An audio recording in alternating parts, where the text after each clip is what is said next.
Well, they say if it's not raining, you're not training. And that was certainly the case for soldiers of the 11th Airborne Division during their test week last week on JBER.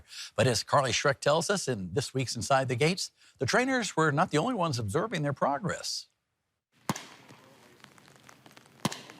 After weeks of plotting, crawling, and targeting, it all comes down to this. For these soldiers with the 11th Airborne Division on JBER looking to obtain their expert infantryman or expert soldier badge. Warfighting is our mission. That's what we have to be good at. And they're going out there and going through all their tasks and becoming experts in every single one of them. So really proud of what we were seeing here this morning. But on this particular day, it was not just the non-commissioned officers watching them work. We're staying here through tomorrow, and then we're heading out to more into the Pacific. During a visit to Joint Base Elmendorf-Richardson, newly confirmed Chief of Staff Randy George and Sergeant Major Michael Weimer of the United States Army spent the day talking to Alaska's service members. Coming up here to see the 11th was important. What we're doing up here in the far north, I think there's no secret, the investment we're doing here in Alaska.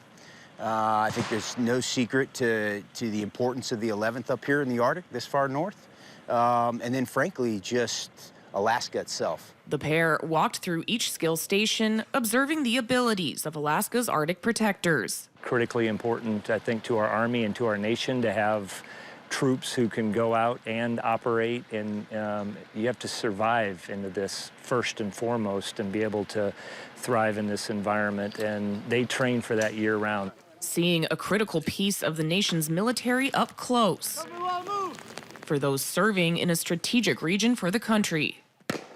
Their dedication not going unnoticed by those leading America's armed forces. The soldiers that come and spend time up here, they leave with a higher level of grit than some of the places I've trained when I was a younger soldier. But the far north matters because we're competing in the far north. Far north competition, the daily reality for these soldiers serving.